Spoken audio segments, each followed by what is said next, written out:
Good morning, students. Today I will deliver the lecture on new topic 30 years war. 30 वर्षीय युद्ध 30 years war.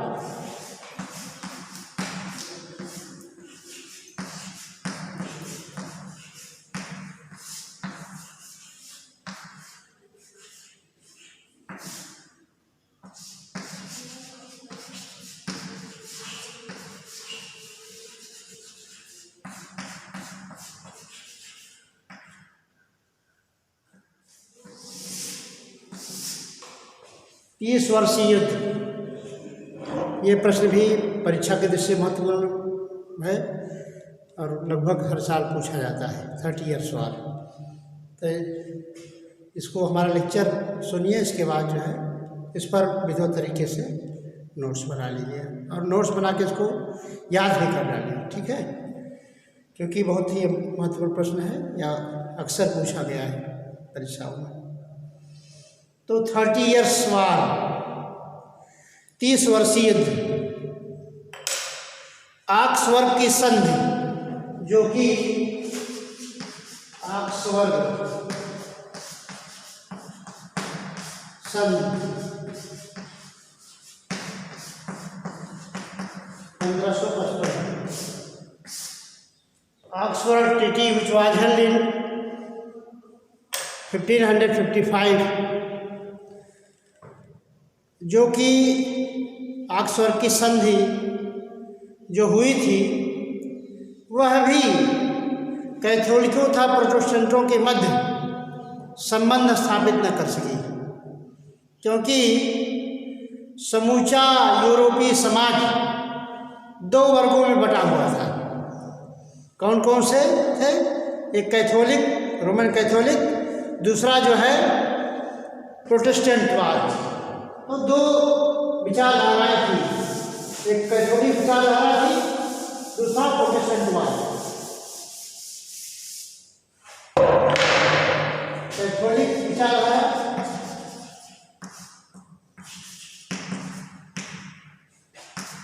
दूसरा Protestant.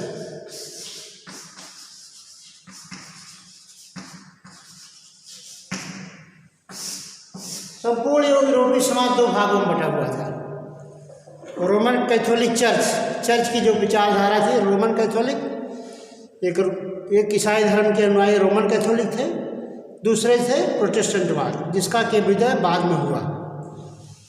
तो ये दो विचारधाराएं जो चल रही थी, इसमें ऑक्सफोर्ड की संधि हुई कि दोनों के मध्य कटुता जो है खत्म किया जाए और ईसाई धर्म एक ही विचारधारा पे चले, क्योंकि इसमें रोमन कैथोलिक चर्च के अनुयायी, जिनका की प्रभाव जर्मनी तथा अन्य देशों में था, स्पेन, जर्मनी, नीदरलैंड तथा विश्व के अनेक देशों में जो कैथोलिकों का प्रभाव था, कैथोलिकों द्वारा धर्म में जो कुरीतियाँ अपनाई गई, धर्म में जो भ्रष्टाचार व्याप्त हुए, पदों का विक्रय किया गया और जिन पदों को एक योग्यता के आधार पर जिनकी पदाधिकारी को नियुक्ति की जाती थी, उसमें क्या किया गया कि उनको पैसे लेकर के पदों को दे दिया जाता था और इस बात की जांच नहीं की जाती थी कि व्यक्ति योग्य है या अयोग्य, या व्यक्ति स्वेच्छाचारी है, निरंकुश है, भ्रष्टाचारी है, इस सब का कोई महत्व नहीं था। जब कैथोलिक चर्च अपने मूल विचारधारा से भटक गई तो वहाँ के लोगों ने विरोध किया, क्योंकि यह चर्च जो है, जो धर्म का काम करती थी, धीरे धीरे राजनीतिक मामलों में भी हस्तक्षेप करने लगी और जो लोग इस विचारधारा को मानते थे, जो लोग इनके अनुसार चलते थे, उनका तो काम सही होता था, जो इनके अनुसार नहीं चलते थे उनके लिए बड़ा ही कष्टकर कारण था और जितने भी निर्णय होते थे वह पैसे देकर हुआ करते थे। जो पैसा कितना से कितना घोर अपराधी हो, अगर वो चर्च में पैसा दे देता था तो उसका अपराध माफ हो जाता था। कहने का तात्पर्य है जे कि सर्वमान्य एक व्यवस्था जो चली आ रही थी कैथोलिकों के मध्य, उस व्यवस्था से जो है उस व्यवस्था से लोग दूर हटे। तो स्वाभाविक था, जनता त्रस्त थी, जनता अत्याचार की बोझ से दबी हुई थी, उस पर मनमाने कर लगा दिए जाते थे। कहने का तात्पर्य है जो है कृषि पर तथा अन्य चीज़ों पर इतने मनमानी कर लगा दिए जाते थे, लोग करों के बोझ से दबे हुए थे और धर्म के लोग जो है विलासीपूर्ण वातावरण में जीवन जी रहे थे। लोगों में विरोध की भावना उत्पन्न होना स्वाभाविक है। इस विरोध की भावना ने प्रोटेस्टेंटवाद को जन्म दिया और प्रोटेस्टेंटवाद का जब जन्म हुआ तो कैथोलिक में जो व्याप्त बुराइयां थी, इसकी एक एक बुराइयों का लोगों ने खंडन किया और लोग एक दूसरी विचारधारा के अंतर्गत जो पीड़ित व्यक्ति थे, लोग इकट्ठे होना शुरू हुए। इस तरह से प्रोटेस्टेंट धर्म का प्रभाव बढ़ता गया। जर्मनी का मार्टिन लूथर किंग था। मार्टिन लूथर के नेतृत्व में प्रोटेस्टेंटवाद का उदय हुआ, क्योंकि पहले किसी को विरोध करने का साहस नहीं होता था। यहाँ तक कि अगर सम्राट या राजा भी विरोध करता था, उसे भी मौत के घाट उतार दिया जाता। या जो भी व्यक्ति सामंत या जो भी व्यक्ति चर्च के विरोध में कोई बातें करता था, उसको तुरंत उसका दमन किया जाता था। लेकिन धीरे धीरे जब एक बहुत बड़ी मात्रा में लोग विरोधी हो गए, तो वहाँ पर एक नेता का अभ्युदय हुआ जो कि मार्टिन लूथर था। मार्टिन लूथर ने देखा कि लोग मनमानेपन, जो इंडल्जेंसेस थे, क्षमा पत्र थे, उसमें जो पाप किया करते थे, मान लीजिए कोई पाप करता था तो उसको प्रायश्चित करने का अधिकार होता था। प्रायश्चित के अनुसार उसको अगर चर्च यह निर्णय करती थी व्यक्ति अपराधी है या अपराधी नहीं है। हुआ क्या, ये लोग समझिए एक न्यायालय का काम किया करते थे। जो अगर पैसा व्यक्ति दे देता था, अब पैसे का कुछ निर्धारण नहीं था, जिस हैसियत का व्यक्ति है उतने उससे पैसा लेती थी चर्च। मर्डर, मृत्युदंड के अपराधी को चर्च माफ कर दिया करती थी। घिनौने से घिनौने व्यक्तियों के पाप को माफ किए गए।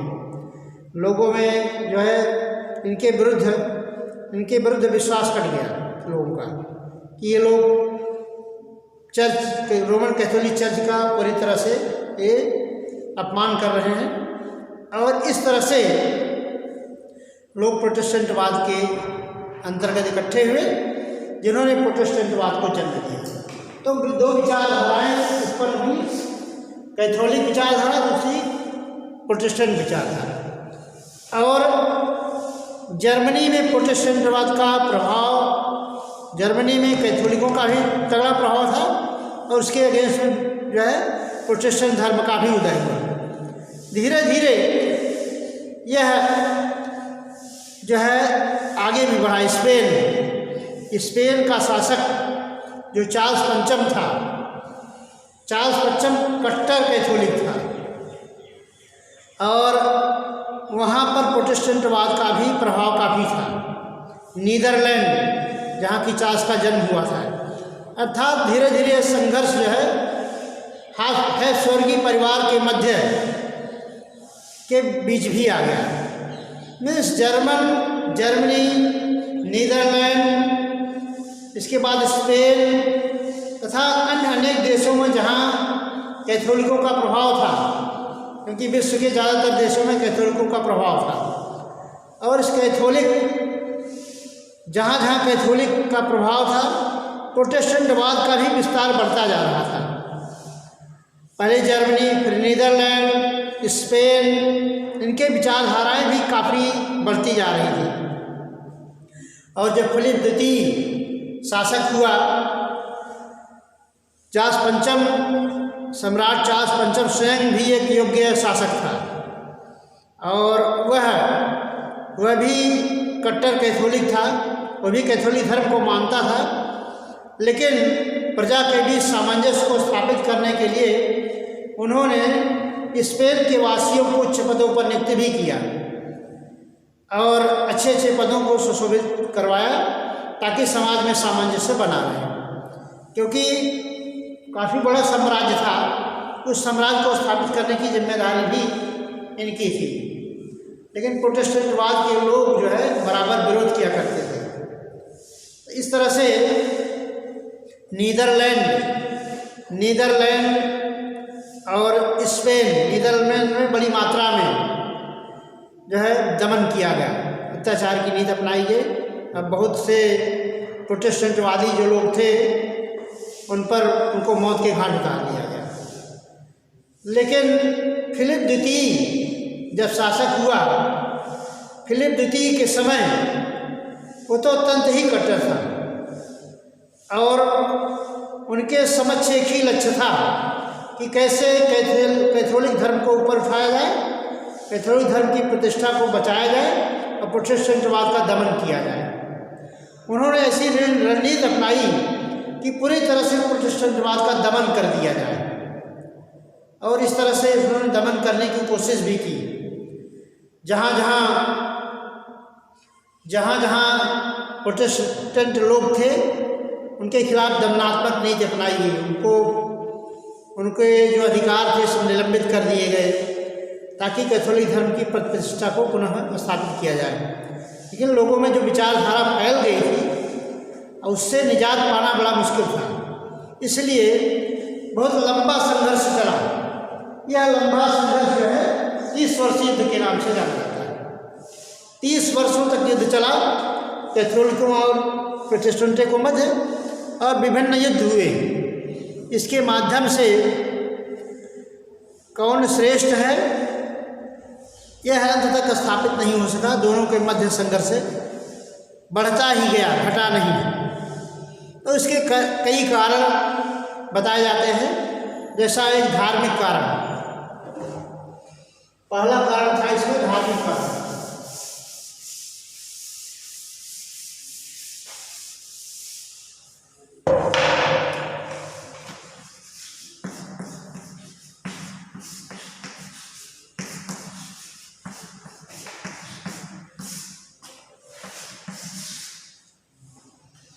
धार्मिक कारण, चूँकि धर्म सुधार आंदोलन इसलिए चलाया गया क्योंकि धर्म में अनेक बुराइयां व्याप्त हो गई थी। धर्म में बुराइयां इस कदर व्याप्त हो गई थी कि कैथोलिक चर्च पूरी तरह से भ्रष्ट हो गया था। इसलिए प्रोटेस्टेंटवादियों को आगे आना पड़ा और धर्म सुधार आंदोलन का जिन्होंने रूप ले लिया।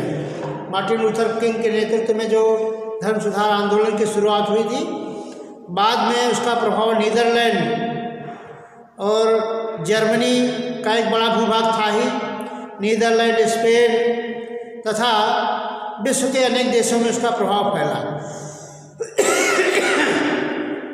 तो विश्व के अनेक देशों में प्रभाव फैलने का कारण क्या था? धार्मिक कारण था। धार्मिक चर्च का मात्र काम था धार्मिक आचरण में रहना, धर्म के मामले में हस्तक्षेप करना। लेकिन चर्च क्या करने लगी? राजनीतिक मामलों में हस्तक्षेप करने लगी। वो धार्मिक कारण में उनमें विभिन्न पद सृजित किए गए थे, जैसे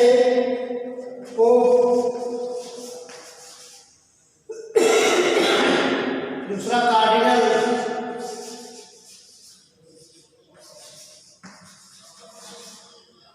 तीसरा आर्चबिशप,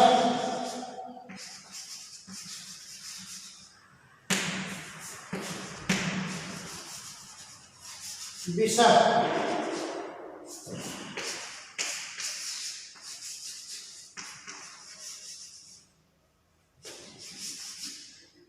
पांचवा पादरी।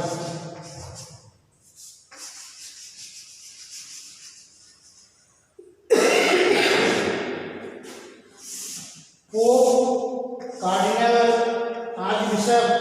बिशप, पादरी, ठीक है।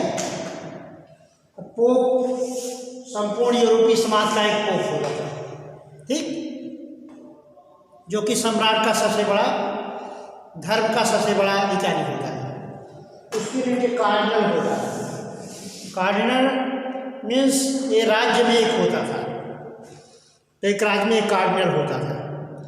कार्डिनल के नीचे जो है आर्च बिशप होते थे, आर्च बिशप के नीचे बिशप होते थे, बिशप के नीचे आम जो ईसाई था, इसमें जो धार्मिक नीचे का व्यक्ति था उसको पादरी कहा जाता है, ठीक है। तो धर्म की ये श्रृंखलाएं थी, इनमें पोप के द्वारा पदों का सृजन किया जाता था, ठीक, और पोप इन पदों को योग्यता के आधार पर उनका चयन करता था। लेकिन कई पोपों के विषय में कहा गया है कि इतना भ्रष्ट था कि इसमें उसको नहीं दिखाई देता था कौन योग्य है कौन नहीं। कितना अगर मृत्युदंड का सजा याफ्ता व्यक्ति है उसको भी कार्डिनल की नियुक्ति उस पर पद पर कर देता था।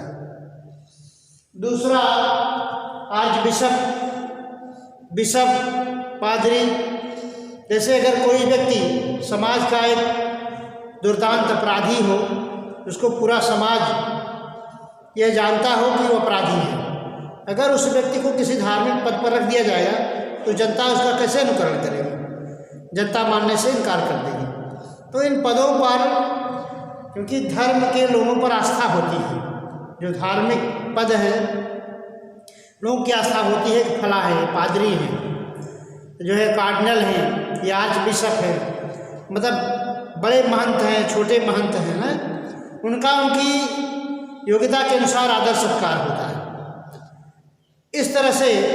लेकिन लोगों में जब देखा कि एक भ्रष्ट व्यक्ति को उस पद पर तैनाती हो गई है तो लोगों ने सोचा कि ठीक नहीं है।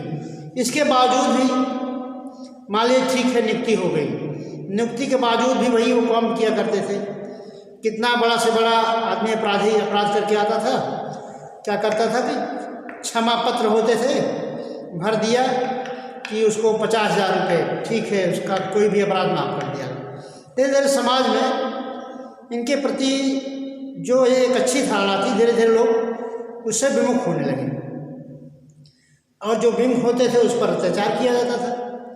जो तो चर्च की बात को मानता था वो तो ठीक है, जो चर्च का विरोधी होता था वो उसकी अलग, उसको लक्षित कर दिया जाता था, उसको तमाम तरह के दंड दिए जाते थे। इस तरह से लोग धीरे धीरे बहुत बड़ा वर्ग विरोधी हो गया।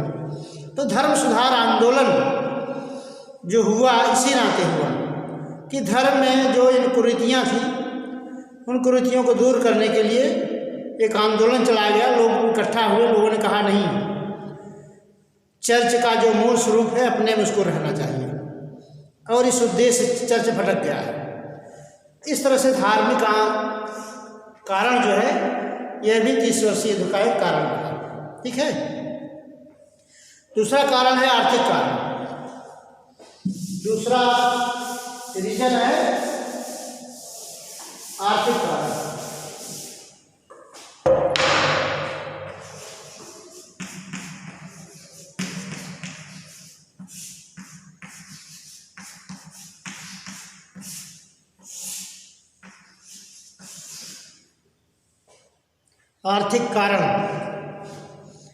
आर्थिक कारण के अंतर्गत जो कैथोलिक चर्च के अनुयायी थे, जैसे सम्राट चार्ल्स पंचम तथा चार्ल्स पंचम के उत्तराधिकारी हुए राजा फिलिप द्वितीय, क्योंकि इनका बहुत विशाल साम्राज्य था तो ये जनता पर टैक्स लगा देते थे, और इनके यहाँ ईश्वर राजा जो होता था ईश्वर और वैभव में रहता था। एक देश से युद्ध होना है, स्पेन के निवासी थे, नीदरलैंड के निवासी थे, स्पेन में शासन करते थे।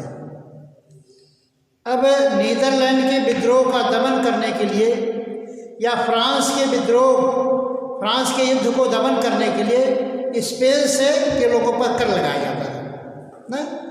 तो लोगों में हुआ कि हमारा पैसा ले जा करके वहाँ पर लगाया रहे,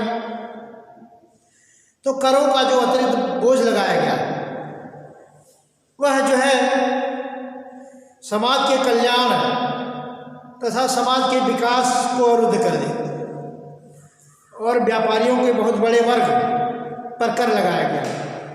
राजा फिलिप द्वितीय ने व्यापारियों के बहुत बड़े वर्ग पर कर लगा दिया, जिससे उनका व्यापार भी ध्वस्त हुआ।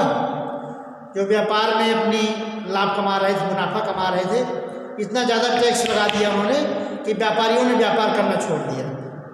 तो राज्य की आमदनी भी कम हुई, उनकी भी अर्थव्यवस्था चौपट हुई, और लोग जो है धीरे धीरे इसके विरोधी हो गए। जब व्यापार चौपट हुआ तो राज्य की स्थिति भी खराब हुई। जो टैक्स उस गवर्नमेंट को, उस राज्य को मिलता, वहाँ पर जो है कमी की गई, वहाँ पर विकास अवरुद्ध हो गया। ऐसी परिस्थिति में जो है यहाँ सम्राट चार्ल्स पंचम पैदा हुआ था, नीदरलैंड में शासन करने गया स्पेन में। तो नीदरलैंड के स्पेन से जो नीदरलैंड पैसा भेजा जाता था, क्योंकि चार्ल्स पंचम वहाँ का निवासी था, तो वहाँ के लोगों में थोड़ा उसके प्रति जो है अच्छी भावना थी, और उस जनता के बीच सामंजस्य भी स्थापित करने की कोशिश किया। स्पेन वासियों को उच्च पदों पर दे करके थोड़ा सा सामंजस्य स्थापित करने की कोशिश किया, जिससे लोग विद्रोह विरोध न कर सकें। लेकिन राजा फिलिप द्वितीय का जन्म जो है स्पेन में हुआ था, वह नीदरलैंड की अवस्था से वाकिफ नहीं था। तो नीदरलैंड में विद्रोह का दमन करने के लिए स्पेन के लोगों से पैसा लिया जाता था, या अन्य राज्य जो इनके ऊपर में इनके अंतर्गत थे। चूँकि हैब्सबर्गी परिवार बहुत बड़ा राजवंश था, तो इनके अंतर्गत पुर्तगाल, फ्रांस, आपका उत्तरी अमेरिका, दक्षिण अमेरिका, या जितने भी राष्ट्र थे, सबसे टैक्स की वसूली करके जहाँ विद्रोह होता था युद्धों में लगाते थे। तो लोगों में विरोध होना स्वाभाविक था। लोगों ने गलत टैक्स की नीतियों का विरोध किया। इस तरह से आर्थिक कारण भी जो है एक बहुत मूल कारण था, जिसके के द्वारा 30 वर्षीय युद्ध की शुरुआत हुई। तो इस आधार पर समीक्षात्मक आधार पर हम कह सकते हैं कि 30 वर्षीय युद्ध के इस तरह से विभिन्न कारण थे। तो जो 30